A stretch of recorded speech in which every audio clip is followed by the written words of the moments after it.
that impact our communities, we must remain undeterred and continue fighting forward.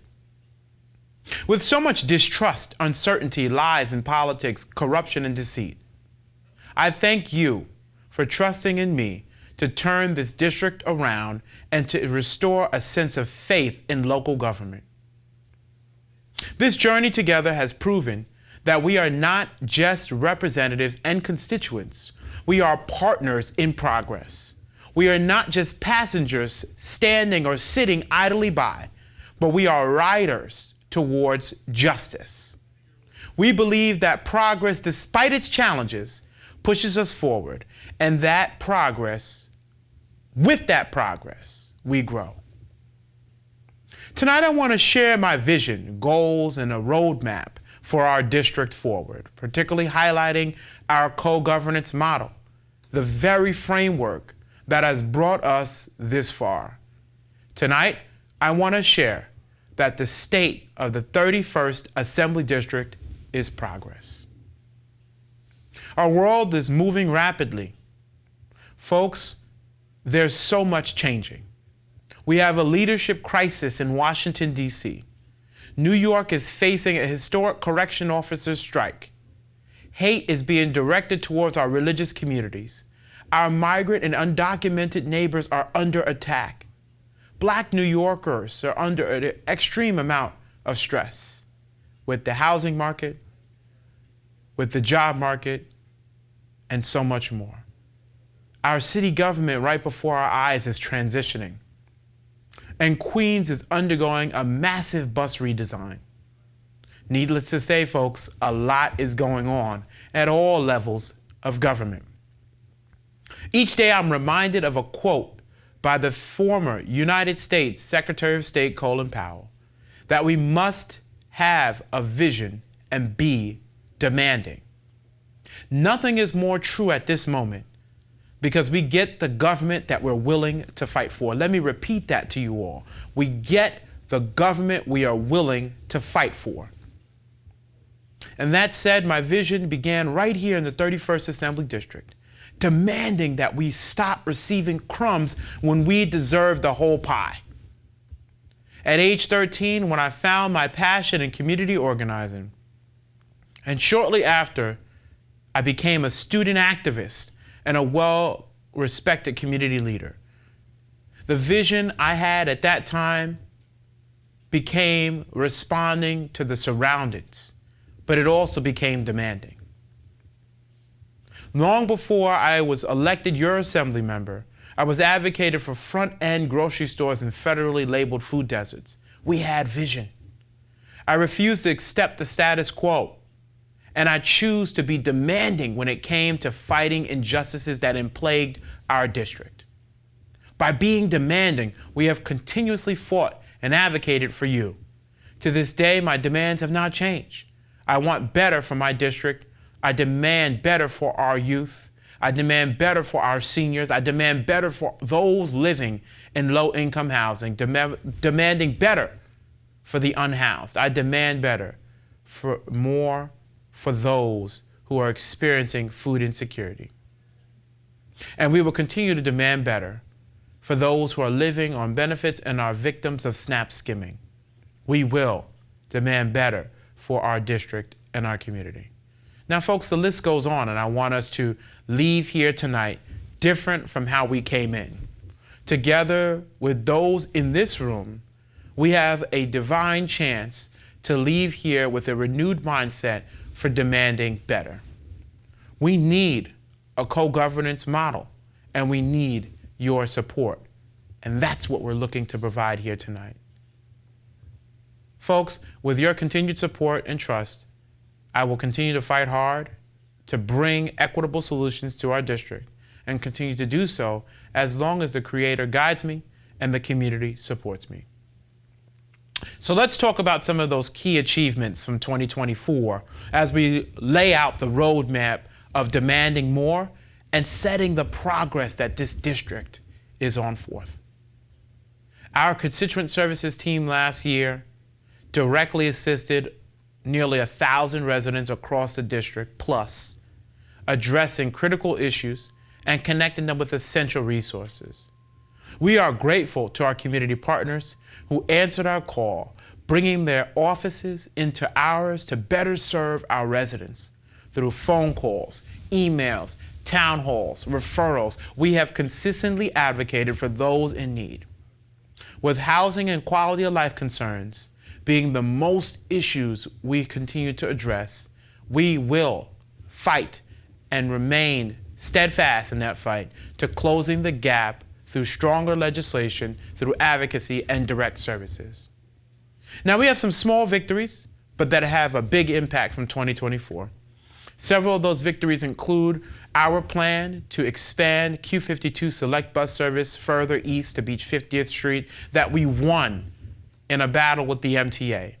We also fought and successfully won additional express bus service on the QM15 and the QM17 to finally put us on par with equity with the rest of the city. We are a transit desert, and it's important that the MTA and partners in that regard realize this reality and realize that we're growing and we're progressing, and that we need a vision forward with better bus service, and I'm proud of that victory that we secured last year. We honored 10 amazing women nominated by the community for our Women's History Month. We hosted our inaugural health fair for Older Adult Appreciation Month. We poured in resources and secured money from our state's budget to ensure that community groups and organizations are able to meet the demanding challenges and needs for our community. We hosted a flooding town hall forum in Southeast Queens to discuss my legislation, Assembly Bill 9342. And what this bill does is it expands access to grants and to low-interest loans for low-income homeowners in flood-prone areas across our communities. And that's important because flooding has been a top issue impacting our states and our communities. I'm proud that this legislation will enable homeowners to strengthen their homes through the state's Resilient Retrofits program. It'll equip families with the tools to fortify their homes, and it provides real solutions to ensuring residents can stay in their communities rather than being forced out due to inadequate and inept infrastructure. Folks, I'm proud to announce tonight that we'll be rolling out a partnership with the Center for New York City Neighborhoods to bring yet another opportunity to our constituents to address this issue of flooding. Last year, we extended legal assistance services through our partnership with the New York Legal Assistance Group, providing free legal assistance regardless of your immigration status. Through our partnership with NYLAG, we found how great the need is for legal representation, and I want to thank them for their tremendous work and partnership in our community. We continued our collaboration with the Home Energy Assistance Program to help our neighbors during the colder months of the year. With this accessibility in my office, we brought the agency to a more local and centralized location and served those in our district who are outside and those who needed that help. Every Friday in November through March, which is the heating season, that partnership has provided relief to those in need. Heating, lighting, gas. We're proud that that partnership has continued to support our neighbors. I'm excited that we also continued our partnership with Urban Upbound to provide free tax preparation services at both of our offices in the district. Along with our partners in government, we're proud that these partnerships are continuing to yield results for our neighbors. And of course, our collaboration with the New York State Department of Labor has brought services directly to my office, helping individuals build their resumes, prepare for interviews, get connected with employment opportunities such as the virtual job fairs that the New York State Department of Labor hosts every so often. They have also provided constituents with guidance on labor law for those who may be targeted by harmful workplace practices. This is a direct response to the outcry that we heard across the various work sites in our district to ensure that general contractors, developers, and owners are not harming those who are working to rebuild and progress our community.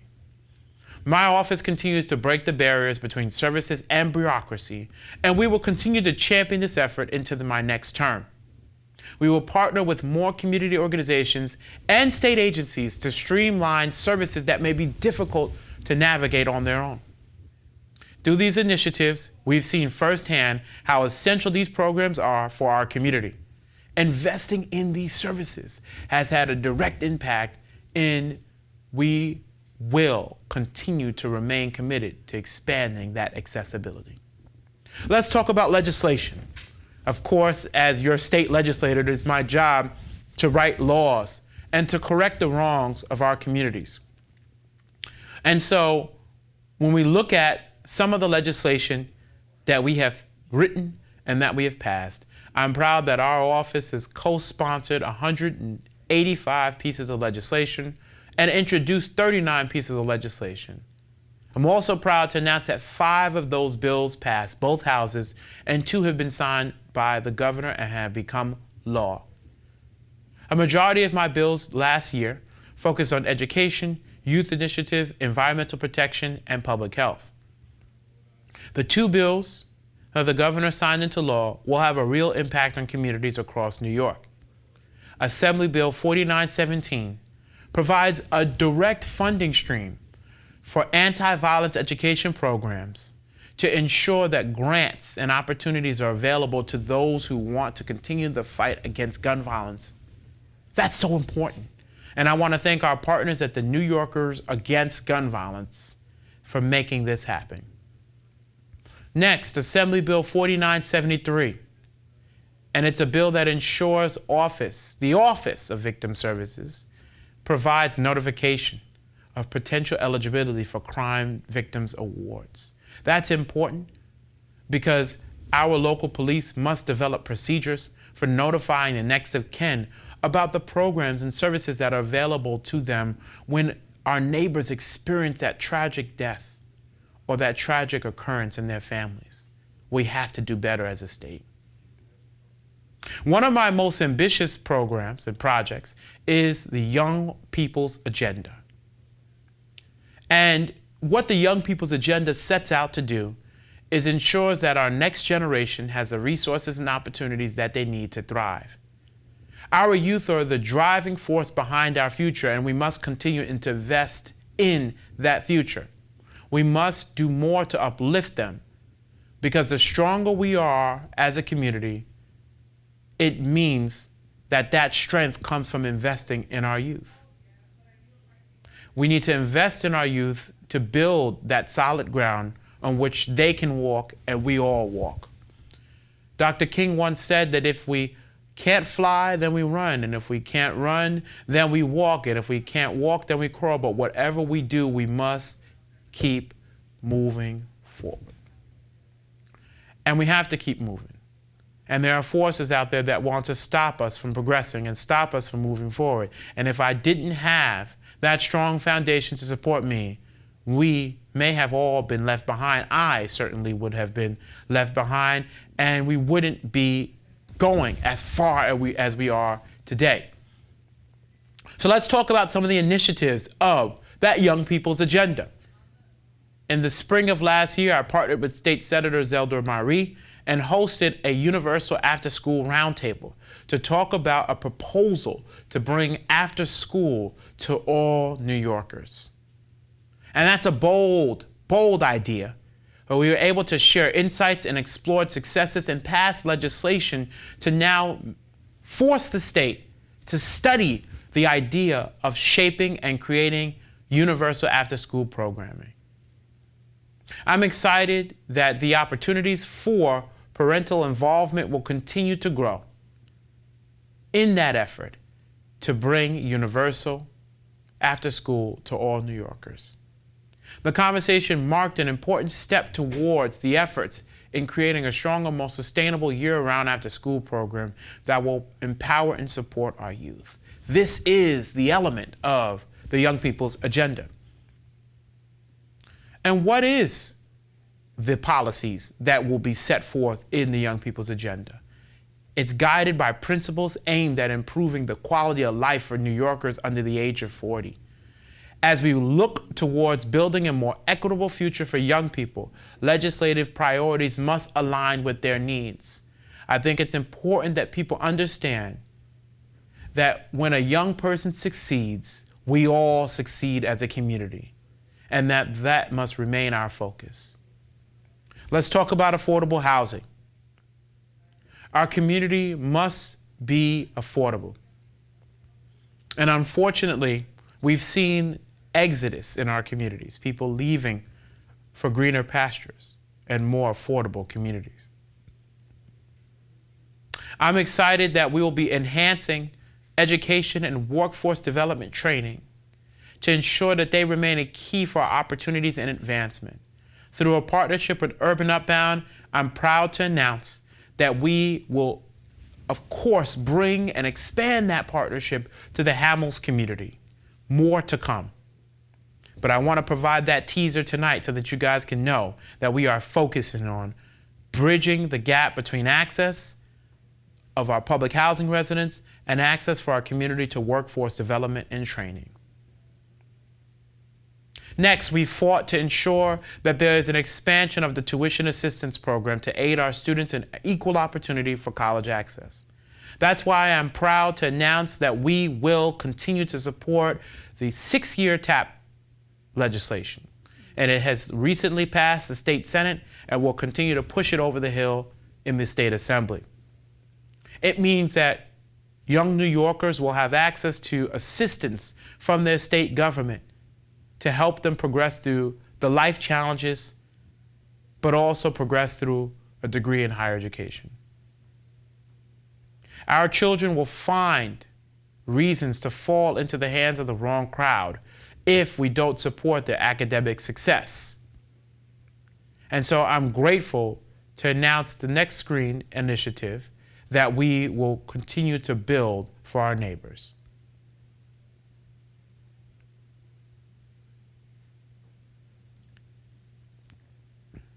The next thing that we want to focus on as a district and as a community is how we cannot overlook healthcare and mental health services. By increasing access to treatment in public hospitals and ensuring life-saving naloxone is available in high-risk communities, we are taking critical steps towards protecting our youth. And so I'm proud to announce that we have reintroduced legislation to ensure that every building has access to naloxone kits to reverse drug overdoses. But we also must support legislation to prohibit selling to underage kids. That will be the right step for our communities in holding these manufacturers accountable. Public safety.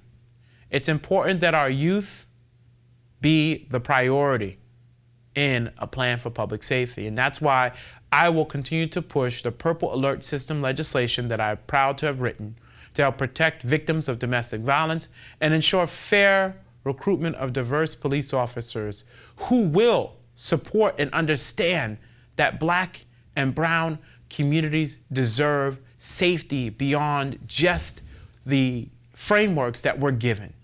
That safety in our communities doesn't just mean law enforcement. They are an important part, but we have to ensure that we invest in direct resources and direct community needs, proper training, social programs, and more.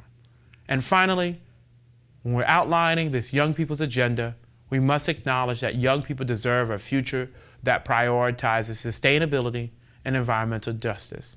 That's why I've written legislation establishing a Green New Deal task force to improve indoor air quality standards as a part of an overall effort and create healthy, livable communities for generations to come.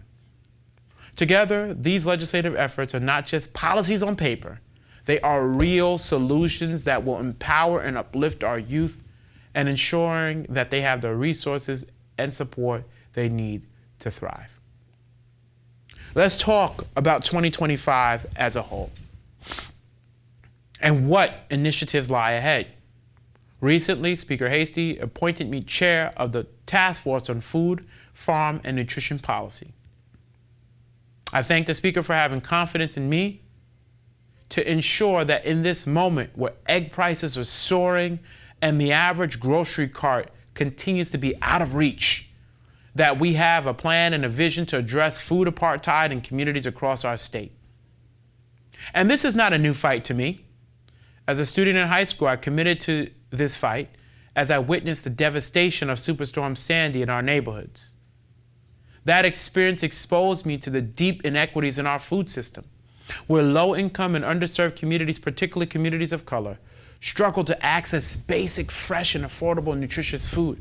And since then, I've dedicated my work to dismantling these systemic barriers, starting with building a half-acre urban farm and growing into a broader policy advocacy. As your assembly member, I've fought to expand urban farming and increase community gardening access. That's why I'm proud to re-announce that the growth in our partnership with Teens for Food Justice will build a hydroponics lab at the Goldie Maple Academy in Arvern.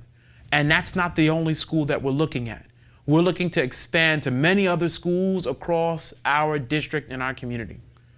That's so important because that hydroponic lab can and will produce food for our local pantries, food for our community, and put us on a path to end food apartheid because we, the young people, the students, the elected leaders, the community members, residents, friends, and family will now set forth to food sovereignty for our communities. But that's not all. I'm proud that we're going to continue to combat SNAP skimming. We've pushed for universal school meals and support the development of grocery stores and farmers markets in federally designated food deserts, like communities like ours. And that's why we're going to continue to partner with organizations like Grow NYC and organizations like Food Bank of New York to ensure that we address the needs of food access and food apartheid that exists in our community. I know the road ahead will not be easy, but I also know that when we work together, there is no challenge that we cannot overcome. As chair of the task force, we've hit the ground running. We've met with farmers, with food service organizations, with advocates, and community leaders to craft effective policy that break down food injustice and promote sustainable agriculture and ensure every New Yorker has access to a fair and just food system. Last month, we held our first task force meeting. And with partners in government, we discussed raising the minimum SNAP benefit to $100 so that we can outpace New Jersey, so that we can outpace our neighbors around us, so that we can meet the need of the cost of food in the state of New York. Presently, the SNAP minimum is $23, and if we raise it to $100, we could fight to ensure that New Yorkers have a chance to afford food here in the state of New York. We're going to fight against food additives and to ensure that we have food budgets that meet the needs of New Yorkers. I'm going to continue to look for ways to collaboratively work together to legislate for those in need and to fight to make sure that injustice doesn't rear its ugly head in this effort to build food sovereignty.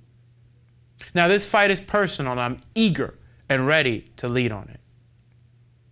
But our work doesn't stop here. In 2025, we aim to take our district to new heights by introducing and expanding community-based resources.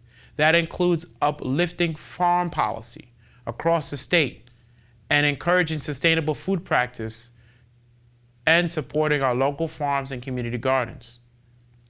We're going to work with the Food Scraps program in the New York City Housing Authority. This will be a process that implements initiatives to reduce waste and promote environmental sustainability. Next, I'm proud to announce that we are on the progress train and on the process to introduce the New York City Housing Authority Invest Bill Package. It is a transformative initiative aimed at addressing critical challenges facing NYCHA. The Invest legislative package stands for innovating neighborhoods through viable, efficient solutions for tenants. And it is designed to empower residents, streamline operations, and ensure that the thousands of vacant units are returned to the market for the wait list that is increasingly expanding as New Yorkers search for a place to live. The Invest package represents us fighting for investment that has long been starved from the New York City Housing Authority, and it has impacted our most vulnerable neighbors.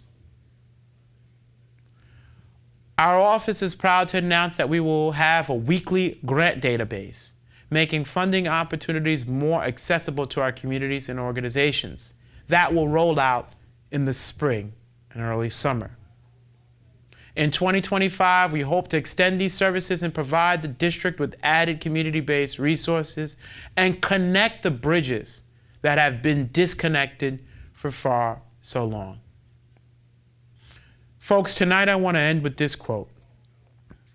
There are two ways of exerting our strength. One is pushing down and the other is pulling up. And that quote comes from Booker T. Washington. Folks, the state of our district is one of progress.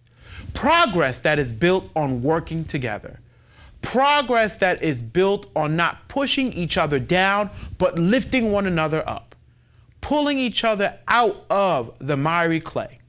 Let us continue to build and uplift one another. Together we will make a difference, but it will not be impossible if we do it together. With your ongoing support, I will carry on that spirit, for it is you that inspires me every day to fight the good fight. Thank you all. May God bless our district, our community, and these United States of America. Have a beautiful night, and I look forward to seeing you all at our next community event, which is our Women's History Month event on March 8th. Thank you all.